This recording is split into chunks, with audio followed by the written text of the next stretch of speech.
بسم اللہ الرحمن الرحیم۔ السلام علیکم۔ اسلامک 7 سوال میں آپ سبھی کا استقبال ہے۔ سوال نمبر 1، کیا جنت میں بیت الخلا کی ضرورت پڑے گی؟ جواب، سبھی جنت والوں کو ان کی مرضی کے مطابق کھانے پینے کی جو چیز چاہیے فوراً حاضر ہوگی، اور جنت کا لذیذ کھانا پیٹ بھر کے کھانے کے بعد جنت والوں کو نہایت پاک اور صاف شراب پیش کی جائے گی۔ اس کی صفائی کا یہ عالم ہے کہ جسم کے اندر اتر کر پاکیزہ خوشبو بن کر جسم سے نکلے گی۔ جنت والے جب اس شراب کو پئیں گے تو ان کے پیٹ صاف ہو جائیں گے، اور جو کچھ انہوں نے کھایا ہوگا وہ پاکیزہ خوشبو بن کر ان کے جسموں سے نکل جائے گا، اور ان کی خواہشیں پھر سے تازہ ہو جائیں گی۔ کافر اس بات میں شک کرتے ہیں اور کہتے ہیں، بھلا ایسا کیسے ہو سکتا ہے؟ جب انسان کھائے گا تو اس کے جسم سے گندگی تو باہر نکلے گی ہی، لیکن وہ شاید یہ بھول جاتے ہیں کہ اللہ 9 مہینے تک ایک ماں کے پیٹ میں اس کے بچے کو رکھتا ہے، اور وہ بچہ مہینوں تک کھاتا ہے، لیکن اس کے پیٹ سے گندگی باہر نہیں نکلتی۔ بے شک اللہ جو چاہے کر سکتا ہے۔ سوال نمبر 2، شیطان کو اپنے آگ سے پیدا ہونے پر افسوس کب ہوگا؟ جواب، ابلیس یعنی شیطان نے حضرت آدم علیہ السلام کو طعنہ دیا تھا کہ وہ مٹی سے پیدا کیے گئے ہیں اور میں آگ سے، اور اسی گھمنڈ میں آ کر اس نے اللہ کے کہنے پر بھی حضرت آدم کو سجدہ نہیں کیا تھا۔ لیکن جب قیامت میں وہ حضرت آدم اور ان کی ایماندار اولاد کے ثواب اور مرتبے یعنی پوزیشن دیکھے گا اور اپنے آپ کو دوزخ کے عذاب میں پائے گا تو کہے گا، کاش میں بھی مٹی سے بنا ہوتا، یعنی حضرت آدم کی طرح مجھے بھی اللہ نے مٹی سے پیدا کیا ہوتا۔ سوال نمبر 3، اپنے گناہوں سے توبہ کب کریں؟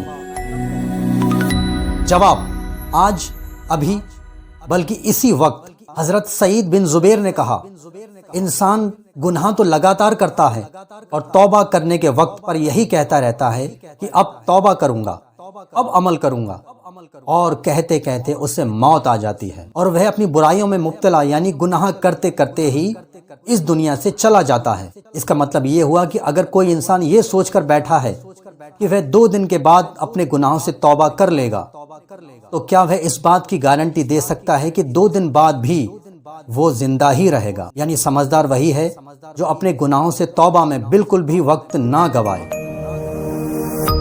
سوال نمبر 4، حافظ کسے کہتے ہیں؟ جواب، جسے پورا قرآن بغیر دیکھے یاد ہو اسے کہا جاتا ہے حافظ۔ یہ اللہ کا کرم اور اس کے نبی کا معجزہ ہے کہ سینکڑوں پیج کا قرآن بغیر دیکھے یاد ہو جاتا ہے، اور صرف بڑے ہی نہیں، کچھ عمر کے نوجوان بھی اسے تھوڑی ہی محنت سے یاد کر لیتے ہیں۔ دنیا کی کسی بھی کتاب میں یہ بات نہیں ہو سکتی، کیونکہ قرآن بے شک اللہ کی کتاب ہے۔ سوال نمبر 5، قرآن کو کسی انسان کا کلام بتانا کس کا طریقہ ہے؟ جواب، کافروں کا۔ اللہ کے رسول صلی اللہ علیہ وسلم نے جب مکہ والوں کو اسلام کی دعوت دی اور انہیں قرآن پڑھ کر سنایا تو آپس میں کانا پھوسی کرنے لگے۔ کوئی اسے شاعری یا شعر کہتا، کوئی خود سے بنایا ہوا جملہ، کوئی کہتا لکھا تو بہت ہی سوچ سمجھ کر گیا ہے لیکن لکھا کسی انسان نے ہی ہے، تو کوئی کہتا اس کے جیسا تو ہم بھی بنا سکتے ہیں۔ اور اسی لیے اللہ نے قرآن کی سورہ بقرہ میں اس کا جواب فرمایا، جس کا ترجمہ یعنی میننگز ہے، اور اگر تمہیں کچھ شک ہو اس میں جو ہم نے اپنے ان خاص بندے پر اتارا تو اس جیسی ایک صورت تو لے آؤ اور اللہ کے سوا اپنے سب حمایتیوں کو بلا لو اگر تم سچے ہو۔ پھر اگر نہ لا سکو، اور ہم فرما دیتے ہیں کہ ہرگز نہ لا سکو گے، تو ڈرو اس آگ سے جس کا ایندھن آدمی اور پتھر ہیں، تیار رکھی ہے کافروں کے لیے۔ سوال نمبر 6، کنڈے کی نیاز کیا ہے؟ کب اور کس کے نام کی لگائی جاتی ہے؟ سبھی حضرات ویڈیو کو لائک، شیئر اور چینل کو سبسکرائب ضرور کریں تاکہ اسی طرح کی ویڈیو ہم آگے بھی آپ لوگوں تک پہنچاتے رہیں۔ جواب، حضرت امام جعفر صادق کے نام کی۔ سب سے پہلے ہم آپ کو بتانا چاہیں گے کہ یہ اہل بیت یعنی نبی کے گھرانے سے ہیں۔ اللہ کے رسول کی بیٹی حضرت فاطمہ رضی اللہ عنہا کے صاحبزادے حضرت امام حسین اور ان کے صاحبزادے حضرت زین العابدین، پھر ان کے صاحبزادے حضرت امام باقر، اور حضرت امام باقر کے صاحبزادے ہیں حضرت امام جعفر صادق، جن کے ایصال ثواب کے لیے کنڈوں کی نیاز یعنی فاتحہ لگائی جاتی ہے۔ حضرت امام جعفر صادق کا وصال 15 رجب کو ہوا تھا، اسی لیے کچھ لوگ 15 تاریخ کو ہی امام جعفر صادق کے نام کی فاتحہ لگواتے ہیں، اور کچھ لوگ ان کی فاتحہ 22 رجب یا 27 رجب کو بھی لگواتے ہیں۔ فاتحہ اس پورے مہینے میں آپ کبھی بھی لگا سکتے ہیں، کوئی حرج نہیں ہے۔ زیادہ تر لوگ مٹی کے کنڈے میں کھیر اور پوری پر فاتحہ لگاتے ہیں، کچھ لوگ سوجی اور میدا کی ٹکیا بنا کر اس پر فاتحہ لگاتے ہیں۔ بہرحال فاتحہ کسی بھی کھانے کی چیز پر لگے جائز ہے۔ حضرت امام جعفر صادق کے بارے میں کہا گیا ہے کہ آپ نے فرمایا، جو کوئی میرے نام کو لے کر اللہ سے نیک دعا کرے تو وہ انشاءاللہ ضرور قبول ہوگی، اور اگر نہ ہو تو حشر کے دن میرا دامن اور ان کا ہاتھ ہوگا۔ سوال نمبر 7، جنگ بدر کا پورا واقعہ کیا ہے؟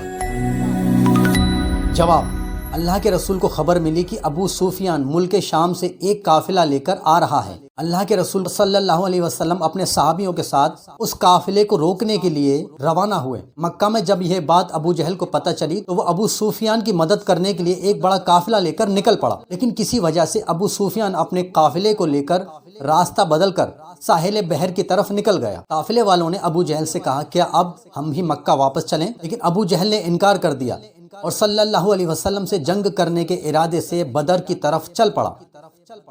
اللہ کے رسول نے اپنے صحابیوں سے مشورہ کیا کہ ہم کسی اور قافلے کو روکنے کے لیے نکلے تھے، لیکن اب ہمارے سامنے ابو جہل کا لشکر ہے، ان کے لشکر کی تعداد 1000 سے بھی زیادہ ہے، اور ہم لوگ 313 ہیں، نہ ہمارے پاس زیادہ ہتھیار ہیں نہ زیادہ سامان، حالانکہ اللہ نے مجھے وعدہ فرمایا ہے کہ اللہ مسلمانوں کو فتح مند کرے گا، یعنی جیت دلائے گا۔ اتنا سن کر حضرت عمر کھڑے ہوئے اور عرض کیا کہ وہ کسی بھی طرح آپ کی مرضی کے خلاف نہیں جانے والے۔ یہ سن کر باقی صحابی بھی عرض کرنے لگے کہ حضور جو بھی فرمائے ہم وہی کریں گے، اگر آپ ہمیں سمندر میں کود جانے کو کہیں گے تو بھی ہم سوال نہیں کریں گے۔ یہ سن کر اللہ کے رسول نے فرمایا، چلو اللہ کی برکت پر بھروسہ کرو، اس نے مجھے وعدہ دیا ہے، میں تمہیں بشارت دیتا ہوں، مجھے دشمنوں کے گرنے کی جگہ نظر آ رہی ہیں۔ اور پھر اللہ کے رسول نے سبھی کافروں کے مرنے اور گرنے کی جگہ بتا دی اور ایک ایک جگہ پر نشان لگا دیے۔ بدر کے میدان میں جنگ ہوئی جس میں اللہ کے فرشتوں کے ذریعے مسلمانوں کو مدد ملی۔ صحابیوں نے فرمایا، ہم کسی کافر کی طرف تلوار چلاتے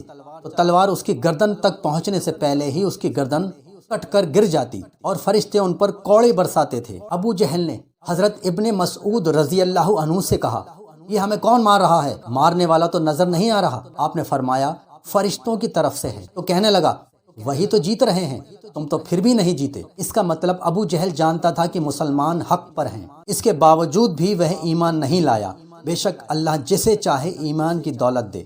اس جنگ میں مسلمانوں کی فتح ہوئی، بہت سارے کافر گرفتار ہوئے اور قتل بھی ہوئے، اور سبھی نے نبی کا یہ معجزہ اپنی آنکھوں سے دیکھا۔ ان میں سے جو بھی کافر مر کر گرا وہیں گرا جہاں اللہ کے رسول نے بتایا تھا۔